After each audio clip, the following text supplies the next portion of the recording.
सबसे प्यारी है, माँ तू जग में न्यारी है। माँ तू सबसे प्यारी है, माँ तू जग में न्यारी है। अपने आंचल में रखना, अपने आंचल में रखना, हमें वरदानों से भरना। माँ तू सबसे प्यारी है, माँ तू जग में न्यारी है। माँ तू सबसे प्यारी है, माँ तू जग में न्यारी है। पिता, पुत्र और पवित्र आत्मा के नाम पर आमीन। आप सबों को जय यीशु। हम लोग आज महिमा का दूसरा भेद, प्रभु यीशु मसीह का स्वर्गारोहण के ऊपर मनन चिंतन करेंगे। कल के क्लास में जैसे हम लोगों ने मनन चिंतन किया ईसा मसीह का जी उठना, मृतकों में से जी उठना।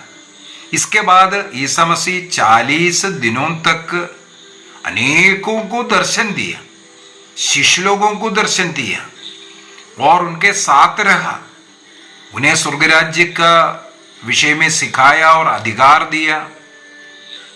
और इसके बाद 40 दिनों तक रहने के बाद सिखाने, स्वर्ग राज्य का अधिकार, पाप क्षमा करने का अधिकार, ये सब देने के बाद वो शिष्य लोगों को लेकर के बेथानिया जाते हैं। बेथानिया पहुंचने के बाद उन्हें आशीर्वाद देते देते उनके आंखों से वो ओझल हो गया। उस समय पर एक स्वर्गदूत आकर के शिष्यों से कहा, तुम लोगों ने जिसे स्वर्ग जाते हुए देखा वो जल्दी आ रहा है। तो ईसा मसीह का स्वर्ग में जाने का शिष्य लोग उसका दृक्साक्षी है, देख रहा था। साथ ही साथ स्वर्गदूत ने स्वयं उसका जो साक्ष्य देते हुए कहा, जिसे तुम लोगों ने स्वर्ग जाते हुए देखा वो जल्दी आ रहा है।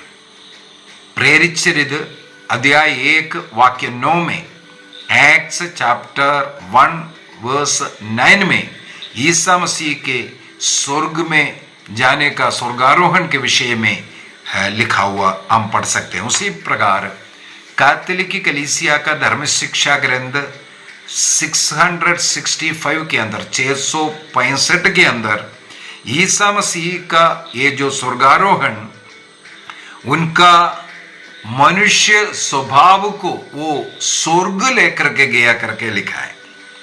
वो स्वर्गीय महिमा में उस मनुष्य स्वभाव के साथ वो स्वर्ग गया।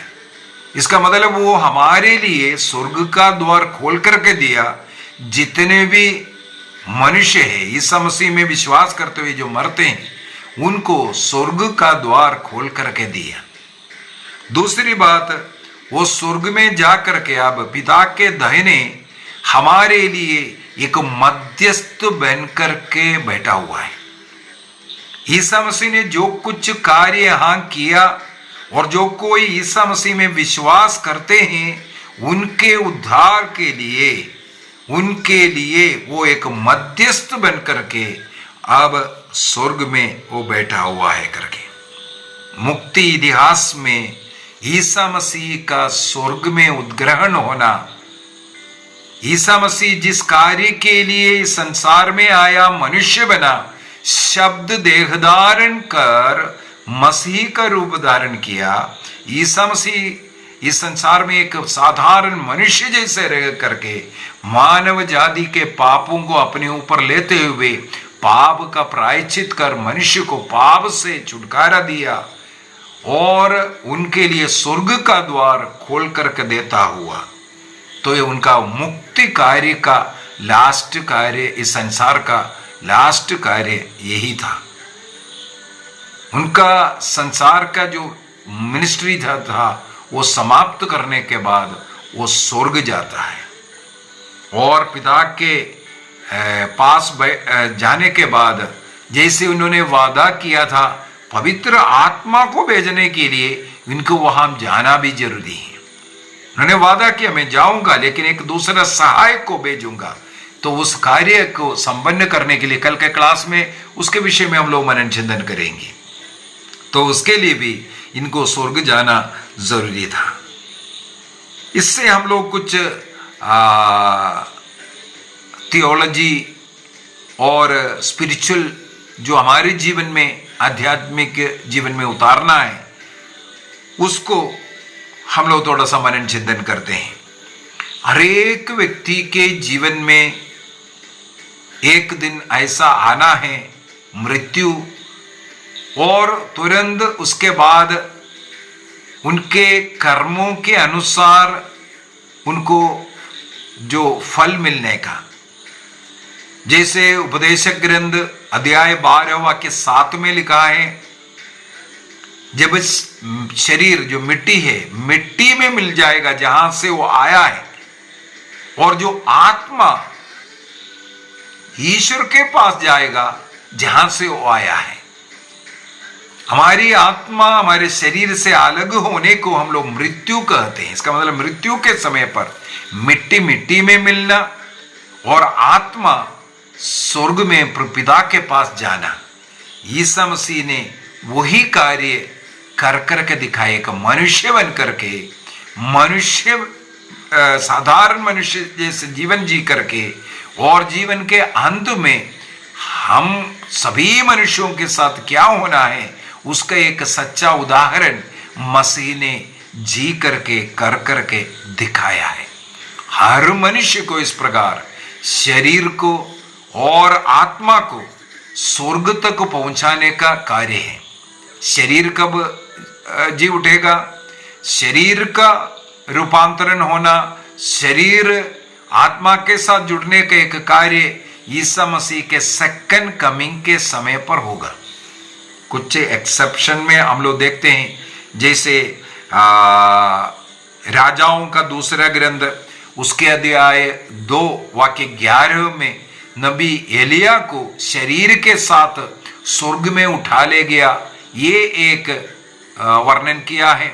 एक और दूसरा घटना है उत्पत्ति ग्रंथ के अंदर, उत्पत्ति ग्रंथ उसके अध्याय 5 वाक्य 24 में, जेनेसिस चैप्टर 5:24 के अंदर वहां पर एनोक के विषय में लिखा हुआ है। एनोक जो है ईश्वर के मार्ग पर चलने वाला व्यक्ति था, इसलिए उनको ईश्वर ने संसार से उठाया एक कर करके। और ईसा मसीह के इस स्वर्गारोहण का जो कुछ भविष्यवाणी भी हम लोग स्तोत्र ग्रंथ से उठा सकते हैं। स्तोत्र ग्रंथ अध्याय 68 वाक्य 19 के अंदर, Psalm 68 वर्स 19, वहां पर लिखा है, तू ऊंचाई पर चढ़ा और बंदियों को अपने साथ ले गया। तू ऊंचाई पर चढ़ा और बंदियों को अपने साथ ले गया, और तूने मनुष्यों और विरोधियों को भी शुल्क रूप ग्रहण किया, जिससे तू प्रभु ईश्वर वहां निवास करे। एफेसियों का पत्र को भी थोड़ा सा पढ़ना अच्छा है।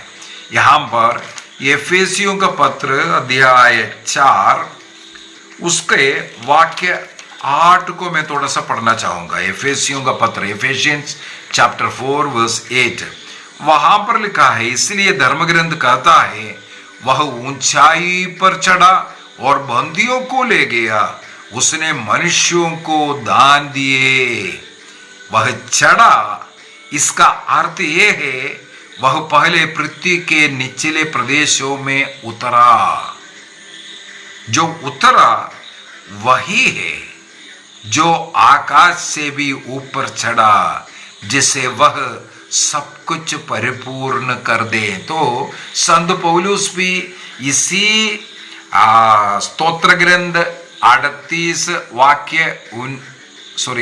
68 वाक्य 19 को उठाते हुए वर्णन कर रहे ईसा मसीह का वो स्वर्गारोहण के विषय में। तो पवित्र बाइबल और लोग उसका साक्षी यहाँ पर सब हम लोगों को पढ़ने के लिए मिलता है कि ईसा मसीह 40 दिनों तक जी उठने के बाद शिष्यों और अनेकों लोगों को साक्षी दिया। इसके बाद वो स्वर्ग में उठा ले गया। वो इसके लिए भी है कि हमारे मृत्यु के बाद हमें भी इस प्रकार स्वर्ग में जाना है। यदि स्वर्ग राज्य के योग्य जीवन जी करके जिस प्रकार हेनोक ने या नबी एलिया ने जो जीवन जिया, उसी प्रकार हम लोगों को भी स्वर्ग में जाने का एक मौका मिलता है। इसके बाद एक और क्लास, चौथा और पांचवा जो रहस्यों पर हम लोग मनोरंजन करेंगे कि माता मरियम का स्वर्ग में उद्ग्रहण के विषय में। तो एलिया के समान, हेनोक के समान ईश्वर की माँ का जो स्वर्ग में उद्ग्रहण भी कलीसिया सिखाते हो, उस क्लास के अंदर उसको हम एक्सप्लेन करेंगे। यहाँ पर ईसा मसीह स्वर्ग गया, यहाँ पर भी हम लोग ये देख सकते हैं ईसा मसीह का जो पूर्ण ईश्वर होने का एक स्वभाव को, ईश्वरीय स्वभाव को, वो वहाँ पर हम लोग देख सकते हैं। क्योंकि कोई उठा करके नहीं गया है, वो स्वयं स्वर्ग में उद्ग्रहण किया है, वो स्वयं गया है, इसलिए उसको स्वर्गारोहण करते हैं, स्वर्गारोहण करते हैं जो स्वयं गया। लेकिन माता मरियम के विषय में हम लोग बोलते हैं स्वर्गारोपण बोलते हैं, स्वर्ग में उठा ले गया है, स्वर्गदूतों के द्वारा उठा लेना। लेकिन ईसा मसीह स्वयं गया, स्वर्गारोहण इसलिए कहते हैं। एक असेंशन है, दूसरा असम्पशन है, ये दोनों फर्क। और पिता के साथ उनके उस संबंध को भी हम लोग इसके द्वारा देखते हैं, पवित्र तत्व का, ट्रिनिटी का ये स्वभाव को भी हम लोग यहाँ पर देख सकते हैं। तो आज के क्लास में ईसा मसीह के जी उठने के 40 दिन के बाद स्वर्गारोहण हुआ, उसके विषय में हम लोगों ने मनन चिंतन किया। आइए हम अपनी आंखें बंद करें, प्रभु को धन्यवाद दीजिए। स्वर्ग राज्य के योग्य एक जीवन जीने की कृपा हम सबों को भी मिले। मृत्यु के बाद क्या होता है, मैं कई क्लास ले चुका हूं, उसके द्वारा, उन क्लासों के द्वारा मैंने कोशिश किया सबों को ये सिखाने के लिए कि हमारे मृत्यु के तुरंत बाद तुरंत एक निर्णय होना है, बाइबल के आधार पर है। ईसा मसीह ने क्रूस पर से, जो डाकू उनके साथ क्रूस में थे, उनसे कहा आज ही तुम मेरे साथ परदीसा में रहेगा, आज ही तुम मेरे साथ परदीसा में रहेगा। इसका मतलब उसी समय पर, ईसा मसीह के सेकंड कमिंग के समय पर नहीं, बल्कि उसी समय पर ईसा मसीह ने कहा आज ही तुम मेरे साथ परदीसा में रहेगा करके। और साथ ही साथ ईसा मसीह ने दो व्यक्तियों का मृत्यु के बाद क्या हुआ इसका भी एक कहानी के रूप में समझाया था। वो है एक धनी और एक लाजर की कहानी। उसके अंदर भी हम लोग देखते हैं ईसा मसीह ने बोला वो दरिद्र की मृत्यु हुआ, स्वर्गदूत ने उसे उठा करके ये अब्राहम की गोदी में रखना। ये अब्राहम की गोदी ये वो स्थान है जहां पर मृतक लोगों का निवास स्थान। ये अब्राहम की गोदी स्वर्ग राज्य का, मैंने इसके ऊपर भी कई क्लास ले चुका है, कई श्रेणियां हैं, उसकी कुछ श्रेणियां हैं जो है वहाँ अब्राहम की गोदी कहते हैं। वो इंतजार कर रहा है सेकंड कमिंग का, और ईसा मसीह के साथ वो जो लास्ट श्रेणी में ईश्वरीय महिमा में प्रवेश करने के लिए, ऐसे स्थान को अब्राहम की गोदी कहते हैं। तो मृत्यु के तुरंत बाद एक जजमेंट है, ये बाइबल सिखाते हैं। ईसा मसीह के सेकंड कमिंग में नहीं, तब तक आत्मा और शरीर जो मिट्टी में है, ये गलत शिक्षा कुछ पाषंडी लोग सिखाते हैं, कुछ गलत शिक्षा है। लेकिन कैथोलिक चर्च जैसे सिखाने का अधिकार ईसा मसीह ने दिया, आधिकारिक रूप से बाइबल के आधार पर सिखा रहा है कि हमारे मृत्यु के तुरंत बाद एक जजमेंट है। यदि हम स्वर्ग राज्य के योग्य जीवन जिया है तो हमारी आत्मा स्वर्ग में जाएगा। यदि हमारे नरक के योग्य है, नरक में जाएगा। यदि स्वर्ग के योग्य है, नरक जाने का योग्य नहीं है, लेकिन स्वर्ग में भी प्रवेश नहीं कर सकता, लेकिन कुछ प्यूरिफाई होना है, उनको हम शोधक नहीं कहते हैं। ये 3 जगह पर होगा उनकी आत्मा। हमें इस पर विश्वास करना है। और आज ईसा मसीह के स्वर्गारोहण पर मनन चिंतन करते हुए ईसा मसीह हमारे लिए स्वर्ग का द्वार खोल करके दिया है, लेकिन हमें उसके अनुसार जीवन जीते हुए स्वर्ग जाना है। इसलिए निर्णय कीजिए, अपनी आंखें बंद करते हुए प्रभु से प्रार्थना करें। महिमा का दूसरा भेद प्रभु का स्वर्गारोहण। ईसा मसीह के जी उठने के 40 दिनों तक ईसा मसीह ने अनेकों लोगों को दर्शन दिए। वह जीवित है इसका प्रमाण दिया, शिष्यों को सिखाया, स्वर्ग राज्य के अधिकार दिया। इसके बाद वे उन्हें लेकर के जाते हैं जैतून पहाड़ पर। वहां पर उन्हें आशीर्वाद देते देते, उस बेथानिया के उस जगह पर उन्हें आशीर्वाद देते देते उनके आंखों से ओझल हो गया। एक स्वर्गदूत आकर के कहा, तुम लोग जिसे स्वर्ग जाते हुए देखा वो जल्दी आ रहा है। हम निर्णय करें स्वर्ग राज्य के योग्य जीवन जीने का, पवित्र जीवन, विश्वास का जीवन, भक्ति का जीवन, विनम्रता का जीवन, ताकि हम इस संसार के जीवन के अंत में अपनी आत्मा को पिता के पास भेज सके जहां से वो आए। उसके लिए प्रभु हम सबों को आशीष दे, कृपा दे। पिता, पुत्र और पवित्र आत्मा के नाम पर आमीन। आप सबों को जय यीशु।